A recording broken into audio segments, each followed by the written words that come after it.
Bertemu lagi dengan saya pada mata kuliah antropologi. Nah, pada kali ini kita akan bicara tentang aliran-aliran antropologi serta bagaimana peran dari kebudayaan mempengaruhi antropologi. Kita masuk ke part pertama, yaitu aliran dari antropologi. Pertama ada namanya aliran evolusionisme, di mana asumsi dasar yang menjadi kebudayaan mengalami proses perubahan dari satu tahap ke tahap selanjutnya secara evolutif. Tokoh-tokoh yang terkenal pada aliran evolusionisme ini ada E.B. Taylor dengan teori animisme, kemudian ada G.G. Basefon dengan teori pembentukan keluarga, kemudian ada J.G. Frazer tentang teori batas akal atau magi, kemudian R.R. Marett teori dinamisme dengan teori dinamisme, kemudian Andrew Lang dengan teori dewa tertinggi. Nah, kebudayaan dalam perspektif evolusionisme terbagi dalam 3 konsep. Pertama, kebudayaan sebagai sebuah sistem atau cultural system, yaitu adanya gagasan, pikiran, konsep, nilai, norma, dan lain-lain yang sifatnya abstrak. Kemudian, ada kebudayaan sebagai sistem sosial atau social system, dengan ada unsur kebudayaan universal. Nah, kemudian ada kebudayaan sebagai hasil tingkah laku manusia atau material kultur dengan budaya material. Nah, kemudian ciri-ciri dari evolusionisme ini pertama mempunyai perspektif yang sama, yaitu mengenai perubahan secara perlahan-lahan, holistik atau hukum dilihat kaitannya dengan aspek kebudayaannya yang lain, kemudian tujuannya yang bersifat komparatif, kemudian tinjauan bersifat universal atau hasil kajian berlaku universal secara umum. Nah, kemudian kita masuk kepada yang kedua, yaitu aliran kognitif. Nah, aliran kognitif ini adalah asumsi dasar memandang kebudayaan sebagai kognisi manusia atau melihat antara bahasa, kebudayaan, dan kognisi manusia. Tokohnya adalah W.H. Goodenough, di mana Goodenough memandang bahwa kebudayaan bukan sebagai fenomena material atau benda atau perilaku atau emosi, namun menjadi bagian cara pandang pengaturan hal-hal tersebut. Nah, kajian antropologi kognitif menjelaskan bagaimana manusia memandang benda atau kejadian dan makna dari dunianya sendiri. Nah, cara pandang dari antropologi kognitif ini dilihat dari bahasa ditambah budaya dan kepribadian ditambah budaya akan menjadi analisis kosakata dan karakter manusia, dan selanjutnya berujung pada perubahan kebudayaan. Nah, kemudian kita masuk kepada aliran struktural.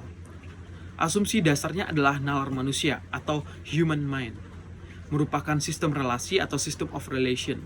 Tokohnya ada Levi Strauss dengan yang menjelaskan bahwa kebudayaan dan bahasa berpartisipasi sejajar karena keduanya merupakan hasil dari nalar manusia. Nah, yang keempat itu ada aliran antropologi simbiolik, di mana terkait interpretatif, di mana asumsi dasarnya menyatakan bahwa kebudayaan adalah keseluruhan pengetahuan manusia yang dijadikan sebagai pedoman atau penginterpretasian keseluruhan tindakan manusia. Kebudayaan adalah pedoman bagi masyarakat yang diyakini kebenarannya oleh masyarakat tersebut. Nah, yang terakhir ada aliran fungsionalisme. Aliran ini muncul sebagai reaksi terhadap pemikiran kaum evolusionis, di mana dasar pemikirannya adalah masyarakat dianalisa sebagai bagian-bagian yang terpisah satu sama lainnya, saling tergantung berdasarkan fungsinya. Contohnya adalah hukum dalam masyarakat. Teorinya tidak lagi bersifat universal, tetapi mengenai masyarakat atau suku bangsa atau desa tunggal. Metodenya mulai turun ke lapangan dan membuat deskripsi atau eksplanasi. Selanjutnya, pemahaman fungsionalistis tentang masyarakat dan kebudayaan itu harus dituangkan dalam bentuk etnografi. Menurut Radcliffe Brown, fungsionalisme Brown ini merupakan perkembangan dari teori fungsional Durkheim. Nah, kemudian masuk kepada fungsi dari setiap kegiatan selalu berulang. Seperti penghukuman kejahatan atau upacara penguburan adalah merupakan bagian yang dimainkannya dalam kehidupan sosial sebagai keseluruhan, dan karena itu merupakan sumbangan yang diberikan bagi pemeliharaan kelangsungan struktural. Menurut Bronislaw Malinowski, secara garis besar, Malinowski merintis bentuk rangka teori untuk menganalisa fungsi dari kebudayaan manusia, yang disebutnya suatu teori fungsional tentang kebudayaan atau a functional theory of culture. Dan melalui teori ini, banyak antropolog yang sering menggunakan teori tersebut sebagai landasan teoritis hingga dekade tahun 1990-an. Bahkan di kalangan mahasiswa menggunakan teori ini untuk menganalisis data penelitian untuk keperluan skripsi dan sebagainya sebagai tugas akhirnya. Nah, selanjutnya, ia berpendapat bahwa pada dasar kebutuhan manusia sama baik. Kemudian, baik daripada itu, kebutuhan yang bersifat biologis maupun yang bersifat psikologis dan kebudayaan pada pokoknya memenuhi kebutuhan tersebut.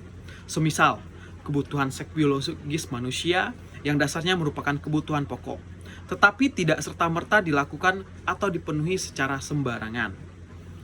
Nah, untuk hal itu, kondisi pemenuhan kebutuhan tak terlepas dari sebuah proses dinamika perubahan ke arah konstruksi nilai-nilai yang disepakati bersama dalam sebuah masyarakat. Dan bahkan proses yang dimaksud akan terus bereproduksi. Dan dampak dari nilai tersebut pada akhirnya membentuk tindakan-tindakan yang terlembagakan dan dimaknai sendiri oleh masyarakat bersangkutan, yang pada akhirnya memunculkan tradisi upacara perkawinan, tata cara, dan lain sebagainya yang terlembaga untuk memenuhi kebutuhan biologis manusia tersebut. Hal inilah yang kemudian menguatkan tes dari Malinowski yang sangat menekankan konsep fungsi dalam kebudayaan. Ada 3 tingkatan oleh Malinowski yang harus terrekayasa dalam kebudayaan, yakni pertama, kebudayaan yang harus memenuhi kebutuhan biologis seperti kebutuhan pangan dan prokreasi.